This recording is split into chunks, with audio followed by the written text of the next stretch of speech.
নিজৰ সমষ্টিৰ মানুহক মহিলাবিলাকক অৰুণোদয় দিওঁতে ৩,০০০ টকা খাইছে বুলিও বদনাম আহে।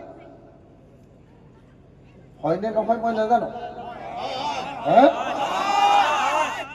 কিন্তু গোটেই হুলস্থুল হৈ গ'ল যে চুবুহনে দুখীয়া মানুহ অৰুণোদয় টকা পায় ১২৫০ টকা, অৰুণোদয় দিম বুলি মহিলাৰ পৰা ৩,০০০ টকা খোৱা বুলি অভিযোগ উঠিল।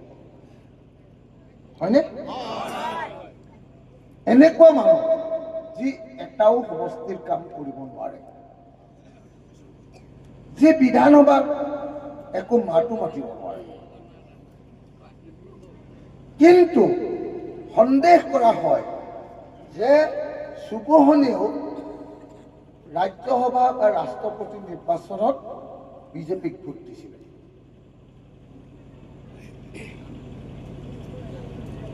মিজানুৰ ৰহমানেতো ভোট দিছিলে, সেইটো চবেই জানে, হয় নে নহয়? কিন্তু সুবাহন আলীৰ চৰকাৰেও ৰাষ্ট্ৰপতি নিৰ্বাচনত বিজেপিক ভোট দিছিলে বুলি সেই সময়ত পুৰা হুলস্থুল লাগিছিল। গতিকে এই দুইজন মানুহ, যি দুজন মানুহে বিজেপিক সমৰ্থন কৰে, যি দুজন মানুহে ইয়ালৈ আহিলে তেওঁলোকে নিজকে কংগ্ৰেছী বুলি কয়, হিমন্তক বেয়া পাইছো বুলি কয়, আৰু দিছপুৰলৈ গ'লে হিমন্ত বিশ্ব শৰ্মাক দাদা বুলি সমৰ্থন কৰে, সেই মানুহক ভোট দি আপোনালোকৰ কিবা লাভ হ'ব নেকি? লাভ হ'ব নেকি? লাভ হ'ব নেকি? হয়নে নহয়? কোনো পধ্যে সুবহান আলী চৰকাৰ আৰু মিজানুৰ ৰহমানক দিলে গৌৰীপুৰ সমষ্টিৰ কোনো লাভ নহয়।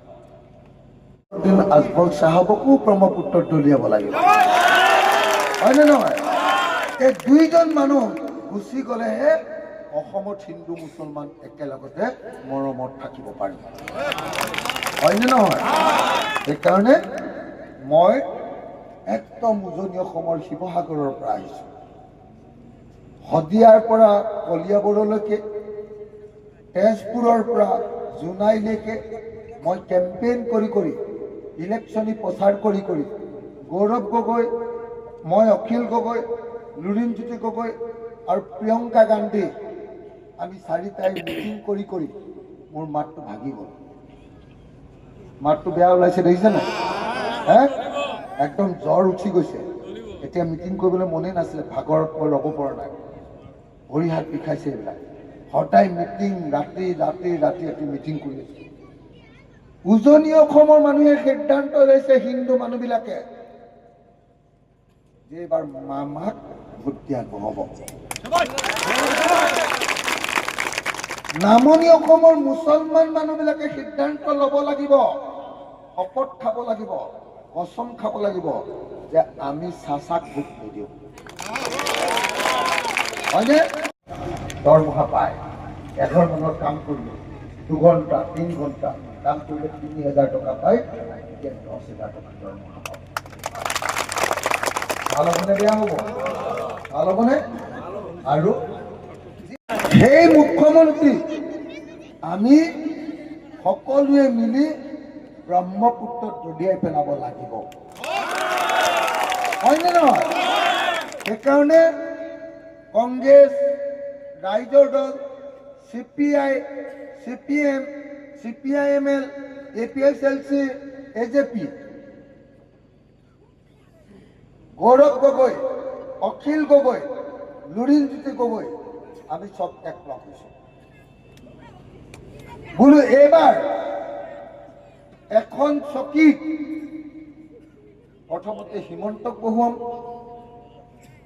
হিমন্তৰ ওপৰতে আকৌ মৌলানা বদৰুদ্দিন আজমলক বহুৱাই দিম,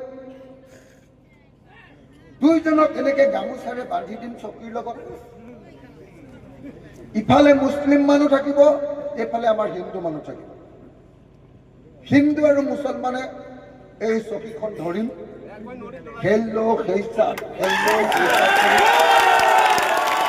একেলগতে ব্ৰহ্মপুত্ৰ দলিয়াব, হয়নে নহয়? তহঁতি সাম্প্ৰদায়িক ৰাজনীতি, হিন্দু মুছলমানৰ ৰাজনীতি বাংলাদেশত কৈ থাক, ব্ৰহ্মপুত্ৰৰ পৰা গৈ বাংলাদেশ পাই যাওক। বোলে আমাৰ মহিলাবিলাকে বেংকৰ যিটো ধাৰ লৈছিলে, মাইক্ৰ' ফাইনেন্সৰ ঋণ, সেই ধাৰটো মানুহে মাৰিব নালাগে, হিমন্তই মাৰিব কৈছিলে নে? ধাৰটো মাৰি দিলে নে নাই? নাই। মই আপোনালোকক কথা দিছোঁ, আমাৰ চৰকাৰ পৰা 6 মাহৰ ভিতৰত মহিলাবিলাকৰ বেংকৰ ধাৰটো আমি মাৰি দিম। হ'ব? আৰু 3টা কাম কৰিম, আৰু 3টা কাম। এক, অসমৰ চব পথাৰ, খেতি কৰা পথাৰ, ধান খেতি কৰা, মৰাপাট খেতি কৰা, চব্জি খেতি কৰা, মাকৈ খেতি কৰা যিবিলাক পথাৰ আছে, চব পথাৰতে চৰকাৰৰ পিনৰ পৰা ফ্ৰীকে পানী জলসিঞ্চন ইৰিগেশ্যন কৰি দিয়াৰ ব্যৱস্থা কৰে। কেলে কৰি দিম? চব মানুহে পথাৰত 3 বাৰ অন্তত খেতি কৰিব লাগিব এবছৰত। এনে পথাৰ এবাৰ খেতি কৰি পেলাই চলে নহ'ব। যদি 3 বাৰ খেতি কৰে তেতিয়াহ'লে এখন এখন গাঁৱত 4খন বা 5খন ডাঙৰ ট্ৰেক্টৰ চৰকাৰৰ পৰা ফ্ৰীকে